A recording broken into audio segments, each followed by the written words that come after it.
और ईशान त्यागी, सबसे पहले आपके पास ही आ रही हूं। अब मणिपुर में अब आपको परमिशन तो मिली नहीं है, हालांकि सवाल बहुत जायज उठाया है यहां पर राजीव रंजन ने कि अगर आप यात्रा की शुरुआत मणिपुर से कर रहे हैं, वो संवेदनशील इलाका जहां पिछले 10 महीनों से कानून व्यवस्था किस तरह से बनी हुई है, और खुद जब मुख्यमंत्री कह रहे हैं कि यहां पर कानून व्यवस्था एक गंभीर मसला है, और ऐसे में आप अपने पूरे जनबल के साथ आप जनता के बीच जाने की बात कर रहे हैं, कैसे संभव? परमिशन तो पहले लेनी चाहिए थी ना, फिर आप अनाउंस करते मणिपुर से इस यात्रा का। पूजा जी, देखिए, जब भारत जोड़ो यात्रा सबसे पहले हुई थी, जो कन्याकुमारी से कश्मीर तक हुई थी, उसमें मुझे चलने का सौभाग्य प्राप्त हुआ था। उसमें मैंने ये देखा कि जो देश का गरीब वर्ग है, जो देश का किसान है, जो देश के नौजवान हैं जो आज बेरोजगार हैं, जो महिलाएं हैं, गरीब महिलाएं हैं जिनके घर में एक सिलेंडर तक नहीं भर पा रही हैं, वो जो महंगाई से त्रस्त हैं, जो अपनी रसोई नहीं चला पा रही हैं, जो जिस नौजवान के पास आज रोजगार नहीं है, वो नौजवान, वो महिलाएं, वो बच्चे, वो बुजुर्ग और वो लोग, सभी लोग जो देश के संविधान को बचाने की मुहिम में लगे हुए हैं, वो लाखों की संख्या में भारत जोड़ो यात्रा में आए और राहुल गांधी जी के साथ चले।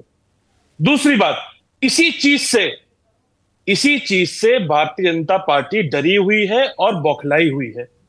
इसीलिए वो मणिपुर में और कई अन्य राज्यों में, मुझे पता है इस तरह की दिक्कतें आएंगी, क्योंकि इस तरह की दिक्कतें भारत जोड़ो यात्रा जो कन्याकुमारी से कश्मीर तक चली थी, उसमें इस तरह की कई दिक्कतें भारतीय जनता पार्टी की जहां जहां सरकार है वहां पे आना शुरू हो गई थी। तो हमें यह अंदेशा था कि इस तरह की दिक्कतें आएंगी। अब मणिपुर ही क्यों? आप बताइए कि मणिपुर में आज तक जितनी भी अभी तक घटनाएं हमने पिछले 1 वर्ष में देखी हैं, जिस तरह की वहां पे आगजनी हो रही है, लोग एक दूसरे को मारने पे तुले हुए हैं, इसके विरुद्ध अगर प्रधानमंत्री जी ने एक भी शब्द बोला हो, इस बात पर अगर गृह मंत्री अमित शाह जी ने कुछ भी बोला हो आज तक, किसकी जवाबदेही है? क्या ये मुख्यमंत्री की जवाबदेही है? क्या ये फेलियर होम मिनिस्ट्री का है? क्या ये फेलियर प्रधानमंत्री जी का है? तो एक अकाउंटेबिलिटी तो सेट करनी पड़ेगी।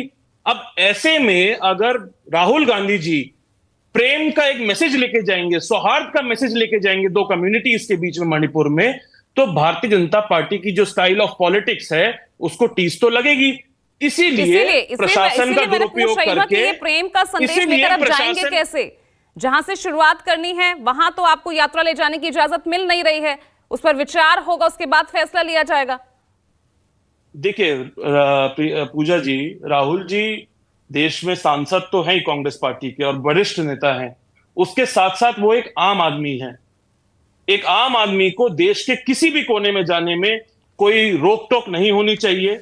और मेरा भारतीय जनता पार्टी से सिर्फ यही कहना है कि इस तरह की स्टाइल ऑफ पॉलिटिक्स को छोड़े और विपक्ष को, ये जो आप दुरुपयोग करते हैं संस्थाओं का, इसको बंद करें।